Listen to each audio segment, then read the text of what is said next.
मित्रों, हिंदू धर्म की पौराणिक कथाओं पर नजर डालेंगे तो ये देखने में आता है कि भगवान शिव ने कई पापी राक्षसों को बहुत बड़े बड़े वरदान दिए थे, जिसका समय समय पर दुष्परिणाम भी हमारे सामने आया।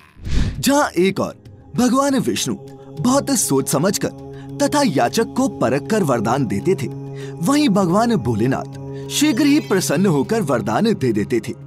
परंतु मित्रों, क्या आपके मन में कभी ये प्रश्न उठा है कि जब भगवान शिव सब कुछ जानते हैं, उन्हें भूत भविष्य का पूरा ज्ञान है, तो फिर आखिर वो इन राक्षसों को वरदान क्यों दे देते थे?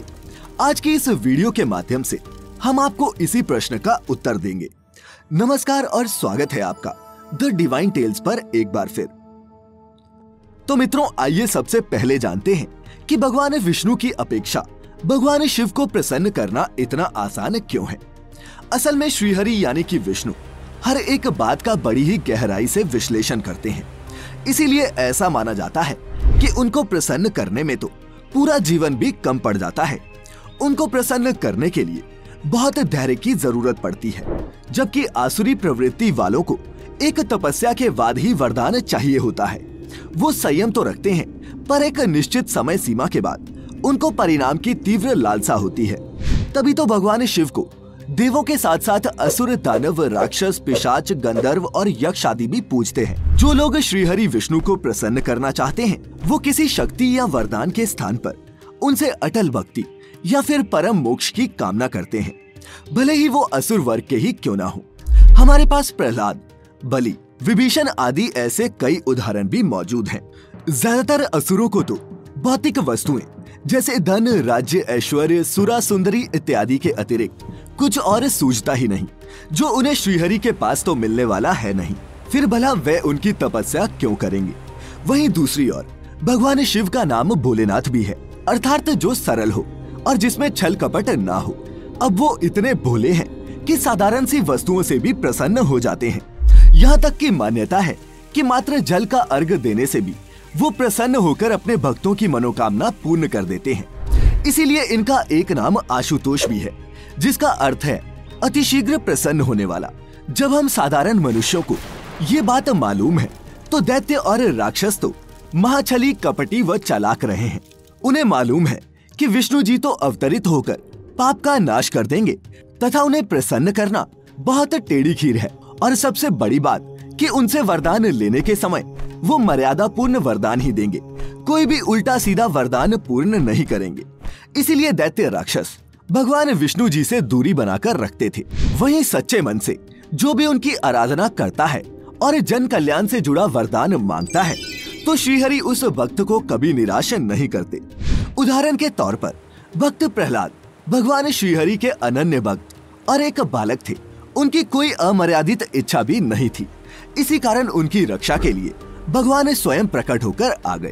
भागवत पुराण के अनुसार जहाँ भगवान शिव 10,000 वर्षों की तपस्या में ही भक्तों पर प्रसन्न हो जाते हैं, वहीं विष्णु जी को प्रसन्न करने के लिए कई जन्म लेने पड़ते हैं।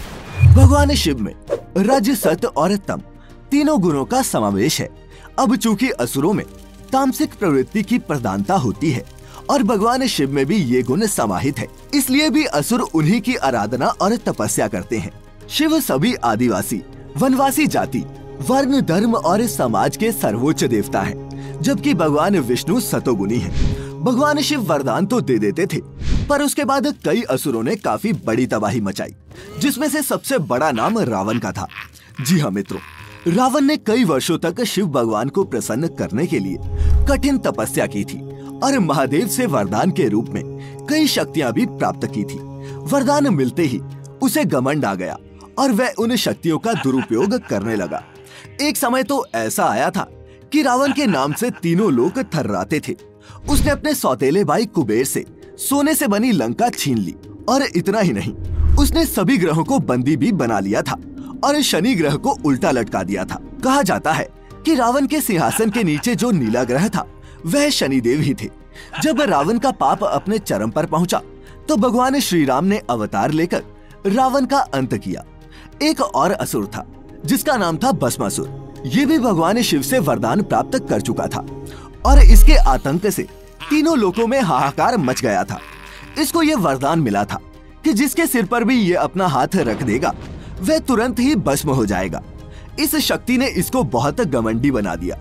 पहले तो उसने अमृतत्व का वरदान मांगा था, पर भगवान शिव ने सृष्टि विरुद्ध विधान बताते हुए उसे कुछ अन्य वरदान मांगने को कहा था।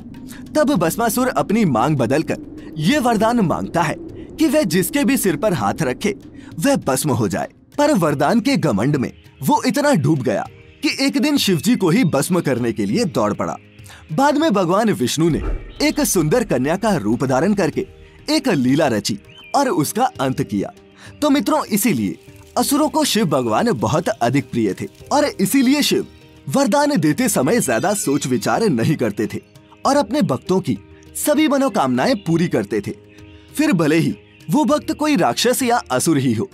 तो उम्मीद करते हैं कि आपको हमारी आज की इस वीडियो के माध्यम से कुछ न कुछ नया और रोचक जानने को अवश्य मिला होगा। अगर आपको आज की ये वीडियो पसंद आई हो तो लाइक करने के साथ साथ नीचे कमेंट करके हमें अवश्य बताएं।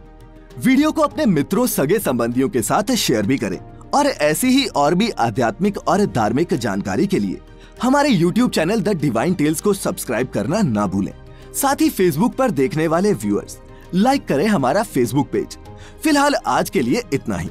अब इजाजत दें। आपका बहुत बहुत शुक्रिया।